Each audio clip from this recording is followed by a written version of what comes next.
আসসালামু আলাইকুম রহমতুল্লাহ। সুপ্রিয় দর্শক শ্রোতা, আজকে আমরা আলোচনা করব কিভাবে হলুদ সাংবাদিকতা পতিত আওয়ামী লীগ সরকারকে একটা স্বৈরাচারী সরকার হিসেবে ও দুর্নীতিগ্রস্ত সরকার হিসেবে বাংলাদেশে প্রতিষ্ঠিত করেছিল গত 15টি বৎসর। আপনারা নিশ্চয়ই জানেন, সাংবাদিকরা হচ্ছে সমাজের দর্পণ, সমাজের আয়না স্বরূপ। সমাজের সঠিক চিত্র তুলে ধরা এবং সমাজের মধ্যে বিভিন্ন ঘটনা ঘটে যাওয়া এবং ঘটনার পিছনের ঘটনাগুলোকে জনসম্মুখে তুলে ধরা হচ্ছে সাংবাদিকদের কাজ।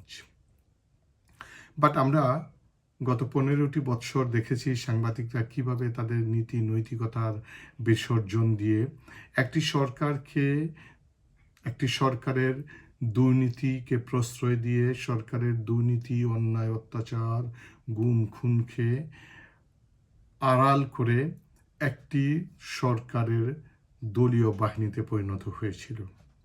সত্য সংবাদ পরিবেশনের নীতি নৈতিকতাকে ভুলে গিয়ে বিপরীতে তারা মিথ্যা, অদ্ভুত, বানোয়াট ও অসত্য সংবাদ পরিবেশন করে জাতিকে বিভ্রান্ত করেছিল। সেটাই হচ্ছে হলুদ সাংবাদিকতা। হলুদ সাংবাদিকতা হচ্ছে, আমরা একটু হলুদ সাংবাদিকতার সংজ্ঞাটাকে যদি আমরা একটু দেখে নিই। হলুদ সাংবাদিকতা হচ্ছে উদ্দেশ্য প্রণোদিতভাবে রোমাঞ্চকর সংবাদ পরিবেশন করা বা উপস্থাপন করা। এ ধরনের সাংবাদিকতায় ভালো মন্দের কোনো গবেষণা করা হয় না, কোনো তথ্য উপাত্তের বিশ্লেষণ করা হয় না, পিছনের ঘটনাকে উদ্ঘাটন করা হয় না, বরং নজর কাড়া শিরোনামের মাধ্যমে জনগণকে বিভ্রান্ত করা হয়। হলুদ সাংবাদিকতার মূল উদ্দেশ্য হলো সাংবাদিকতার রীতিনীতিকে না মেনে, কোড অফ কন্ডাক্টকে ভায়োলেট করে সাংবাদিকদের কাটতি বাড়ানোর জন্য, পত্রিকার বহুল বিক্রয়ের জন্য, অথবা টিভি, মিডিয়া, অনলাইনের কার্যক্রম রোমাঞ্চকর করে বড় আকারে জনগণের সামনে উদ্দেশ্য প্রণোদিতভাবে তুলে ধরার একটা হীন প্রচেষ্টা। আর হলুদ সাংবাদিকতা মানেটাই হচ্ছে ভিত্তিহীন সংবাদ পরিবেশন করা, দৃষ্টি আকর্ষণীয় শিরোনামের মাধ্যমে একটি ছোট ঘটনাকে বা নিতান্তই গুরুত্বহীন ঘটনাকে বৃহৎ আকারে তুলে ধরে জনগণকে একটি বিভ্রান্তের মধ্যে ফেলে দেয়। এটি হচ্ছে, আমরা যদি মধ্য কথায় বলি, হলুদ সাংবাদিকতা। হলুদ সাংবাদিকতার জন্ম হয়েছিল আমেরিকাতে। দুইটি সাংবাদিকের, অথবা আমরা যদি এভাবে বলি, দুইজন এডিটরের রশি টানাটানির মাধ্যমে। আপনারা নিশ্চয়ই সেটা জানেন। সেটা হচ্ছে জোসেফ পুলিৎজার এবং উইলিয়াম রুডলফ হোস্টের মধ্যে যে পেশাগত একটা বৈপরীত্য তৈরি হয়েছিল, তাকে কেন্দ্র করে মূলত হলুদ সাংবাদিকতার যাত্রা শুরু হয় 19 দশকের শুরুর দিকে। তবে এক্ষেত্রে বাংলাদেশে হলুদ সাংবাদিকতার বিষয়ে একটু বলার আগে আমরা ফ্রাঙ্ক লুথার মুট হলুদ সাংবাদিকতার কয়েকটি বৈশিষ্ট্যের কথা বলেছেন। এর মধ্যে যেমন একটি রয়েছে সাধারণ ঘটনাকে বৃহৎ আকার একটা কলামে পরিবেশন করা, ছবি অথবা কাল্পনিক কিছু চিত্র অঙ্কন করে অথবা কাল্পনিক কিছু ঘটনা বর্ণনার মাধ্যমে সংবাদ প্রকাশ করা। সামটাইমসে দেখা যায় অসত্য অথবা মিথ্যা নির্ভর সাক্ষাৎকার ভুল ধারণার জন্ম দিতে পারে এমন ধরনের ভুয়া শিরোনামের মাধ্যমে সংবাদ প্রকাশ করা। সামটাইমস এমনটাও হইতে পারে সম্পূর্ণ মুখরোচক একটি শিরোনামের মাধ্যমে সংবাদ পরিবেশন করা, স্রোতের বিপরীতে গিয়ে কিছু সংবাদ পরিবেশন করে নতুন ট্র্যাডিশন চালুর মাধ্যমে জনগণকে বিভ্রান্তির একটা প্রচেষ্টা। আমরা ফিরে আসি বাংলাদেশের কথা। গত 15টি বৎসরে বাংলাদেশে হলুদ সাংবাদিকতার যে বীজ রোপিত হয়েছে, যা সত্যিকার অর্থে বাংলাদেশের সঠিক চিত্র কখনোই তুলে ধরা হয়নি। আমি এটাকে এভাবে বলতে চাই, সেটা হলো সাংবাদিকদের যে দায়িত্ব ছিল একটি সরকারের গঠনমূলক সমালোচনা করা, সরকারকে সঠিক পথে পরিচালনা করা, সরকারকে দিক নির্দেশনা দেওয়া, কিন্তু সেটা করেনি। বরং তারা গত 15টি বৎসরে হলুদ সাংবাদিকতার মাধ্যমে অসত্য তথ্য ও শিরোনাম প্রকাশের মাধ্যমে বাংলাদেশের ঘটে যাওয়া সঠিক চিত্র কখনোই উপস্থাপন করা হয়নি। অ্যাজ এ রেজাল্ট যেটা হয়েছে, আমি বলতে চাই যে সাবেক স্বৈরাচারী প্রধানমন্ত্রী সেও কিন্তু তার সামনেও বাংলাদেশের সঠিক চিত্রটাকে তুলে ধরা হয়নি। বরং এই হলুদ সাংবাদিকতার মাধ্যমে মিথ্যা ও অসত্য তথ্যগুলোকে তার সামনে বা জাতির সামনে তুলে ধরা হয়েছে।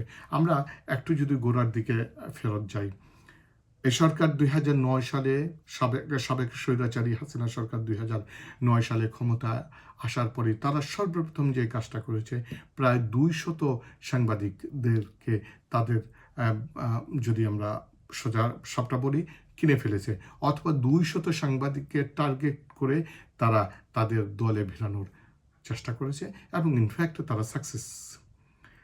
আমরা যদি আরেকটু পিছনের দিকে যাই, সেটা হচ্ছে যে এই সাংবাদিকদেরকে পকেটে পোড়া বা সংবাদ মাধ্যম বা সংবাদকর্মীদের কণ্ঠরোধ করার ইতিহাস বরাবরের মতোই আওয়ামী লীগের ছিল। বাকশাল প্রতিষ্ঠার মধ্য দিয়ে মাত্র 4টি সংবাদপত্র রেখে বাকি সমস্ত সংবাদপত্র বন্ধ করে দিয়ে সাংবাদিকদের যেমনি কণ্ঠরোধ করা হয়, তার মাধ্যমে অর্থাৎ ওই চারটি সংবাদপত্রের মাধ্যমে সরকারের গুণকীর্তন গাওয়ার জন্য সাংবাদিকদেরকে মনোনয়ন করা হয়, সাংবাদিকদেরকে প্রলুব্ধ করা হয়, অথবা সাংবাদিকদেরকে মোটিভেট করা হয়। তারই ধারাবাহিকতায় 2009 সালে আওয়ামী লীগ সরকার ক্ষমতায় এসে সাংবাদিকদেরকে এভাবে তারা মোটিভেট করেছে। আপনারা নিশ্চয়ই দেখেছেন বিভিন্ন সময়ে প্রধানমন্ত্রী, তার সাবেক স্বৈরাচারী প্রধানমন্ত্রী তার বাসভবনে সাংবাদিক সম্মেলন করেছে। এই সাংবাদিক সম্মেলনগুলোতে যে সমস্ত সাংবাদিকগুলো অ্যাটেন্ড করেছে, তাদের প্রশ্নের ধরনগুলো কী ছিল? তেলতেলা কোশ্চেন, তৈলমর্দন করার কোশ্চেন। এমনও কোশ্চেন আমরা দেখেছি প্রধানমন্ত্রীর গঠনমূলক সমালোচনা না করে তারা প্রধানমন্ত্রীকে প্রশ্ন করেছে, ম্যাডাম আপনি এই রকম করে এত কাজ করার ক্ষমতা বা স্পৃহা কোথা থেকে পান? What a nonsense! এ ধরনের কোশ্চেন বরং প্রধানমন্ত্রীকে অথবা মন্ত্রী পরিষদকে তার সঠিক কার্যক্রম পরিচালনার জন্য কনস্ট্রাকটিভ কোশ্চেন করা দরকার ছিল। আমরা দেখেছি এই হলুদ সাংবাদিকরা প্রধানমন্ত্রীর সফর সঙ্গী হওয়ার জন্য কতই না চেষ্টা করেছে। প্রধানমন্ত্রীকে বাহাবা দিয়ে তারা বলেছে প্রধানমন্ত্রীর সমুদ্র বিজয়, প্রধানমন্ত্রীর ফারাক্কা জয়, প্রধানমন্ত্রীর মহাকাশ বিজয়, কত না শ্রুতিগাথা কথা। প্রধানমন্ত্রী শুধু গুণগান করা, প্রধানমন্ত্রী এজন্য সাবেক প্রধানমন্ত্রী আসলে বুঝতেও পারেননি যে আসলে এক্স্যাক্টলি সমাজে কি হচ্ছে, সমাজে তার অবস্থানটা কোথায়, জনগণের ভাষা তারা বুঝতে পারেনি। পাশাপাশি এই হলুদ সাংবাদিকতার মাধ্যমে বাংলাদেশের যে দেশ বিরোধী যে সমস্ত চুক্তিগুলো হয়েছিল, সেই চুক্তির কখনো চ্যালেঞ্জ করা হয়নি। এই চুক্তির কন্টেন্টগুলোকে কখনোই সাংবাদিকরা জনসম্মুখে আসার জন্য প্রধানমন্ত্রী বা মন্ত্রিপরিষদকে চাপ দেননি বা বলেননি, অথবা এই চুক্তির যে সমস্ত কন্টেন্টগুলো ছিল দেশ বিরোধী যে ধরনের কন্টেন্ট, সেই কন্টেন্টগুলোকে সাংবাদিকতার মাধ্যমে তারা জনসম্মুখে তুলে ধরতে ব্যর্থ হয়েছে। সীমাহীন দুর্নীতির কথা তারা কখনোই সাংবাদিকরা প্রকাশ করেননি। আজকে আমরা দেখতে পাচ্ছি প্রধানমন্ত্রী শুধু রূপপুর পারমাণবিক বিদ্যুৎ কেন্দ্র থেকে $500 কোটি আত্মসাৎ করেছে। Can you think about it? এটা চিন্তাও করা যায় না। একটি মাত্র প্রকল্প থেকে প্রায় 59,000 কোটি টাকা সে লোপাট করেছে। আজকে প্রধানমন্ত্রীর সচিবদের, মন্ত্রীদের, এমপি, পুলিশ, আমলাদের দুর্নীতির খবর একের পর এক বেরিয়ে আসতেছে। তাহলে এই সাংবাদিকরা এতদিন কোথায় ছিল? এ ধরনের দুর্নীতির কথা কি আগে কি তারা জানতেন না? এখানে দুইটা ন্যারেটিভ হতে পারে। এক, সাংবাদিকরা নিশ্চয়ই এই দুর্নীতির কথাগুলো জানতেন, বাট তারা প্রকাশ করেননি। অথবা সাংবাদিকরা আসলেই জানতেন না। সাংবাদিকরা যদি না জেনে থাকে তাহলে তারা they fail to understand their duties and responsibilities, এটা হবে। কারণ তাদের দায়িত্বই হচ্ছে ঘটনার পিছনের ঘটনাকে বের করে জনসম্মুখে প্রকাশ করা এবং জনগণের জন্য উপকারী তথ্য উপাত্তগুলোকে সামনে নিয়ে আসা, কিন্তু সেটা তারা পারেনি। তারা তাদের কোড অফ কন্ডাক্ট মেনটেন করতে ব্যর্থ হয়েছে। আজকে আমরা দেখতে পাচ্ছি আয়নাঘরের মতো বিভীষিকাময় অধ্যায় আমাদের সামনে চলে এসেছে। এই আয়নাঘর তো আজকে প্রতিষ্ঠিত হয়নি, প্রায় 2013 সাল বা 11-12 সালের দিকে আয়নাঘর প্রতিষ্ঠিত হয়েছিল। এই সাংবাদিকগুলো তখন কোথায় ছিল? গত 12টি বৎসর এই সাংবাদিকরা কি আয়নাঘরের কোনো অস্তিত্ব খুঁজে পায়নি? আয়নাঘর নিয়ে কেন সে একটি মাত্র প্রতিবেদন তৈরি করার হিম্মত কোনো সাংবাদিকরা দেখাতে পারেনি? আজকে আমরা দেখতে পাচ্ছি এক একজন এমপির বাসায়, সচিব আমলার বাসায় টাকার কারি টাকা, কোটি কোটি টাকা পাওয়া যাচ্ছে। সাংবাদিকদের কি কোনো দায়িত্ব ছিল না যে এই অবৈধ দুর্নীতিগ্রস্ত আমলা, সচিব, পুলিশ কর্মকর্তাদের চরিত্রকে সামনে তুলে ধরা বা তাদের যে এই দুর্নীতি জনসম্মুখে প্রকাশ করা? তারা করেনি। কেনই বা করবে? আমরা বিগত দিনে এই গত 15 বৎসরের স্বৈরাচারী আমলে আমরা দেখেছি সাংবাদিকগুলোরা তারা চাঁদাবাজিতে লিপ্ত ছিল। তারা তাদের নিজস্ব একদিকে সরকারকে যেমন দুর্নীতি, গুম, খুন, হত্যা, রাহাজানি, মানুষের মৌলিক অধিকারকে হরণের জন্য তারা সহায়তা করেছে, অন্যদিকে সাংবাদিকরা হলুদ সাংবাদিকতার মাধ্যমে তারা চাঁদাবাজি করেছে, তারা তাদের পকেট ভারী করেছে। তাদের ফ্ল্যাট, বাড়ি, গাড়ির কোনোটাই কমতি ছিল না। As a result of this বঞ্চিত হয়েছে আমার দেশের, আপনার দেশের সাধারণ মানুষগুলো। তাই এই সাংবাদিকরা যে হাসিনা সরকারকে স্বৈরাচারী সরকারে পরিণত করেছে বা রূপান্তরিত করেছে, এ দায়িত্ব কখনোই সাংবাদিকরা এড়াতে পারবে না। আপনারা নিশ্চয়ই দেখেছেন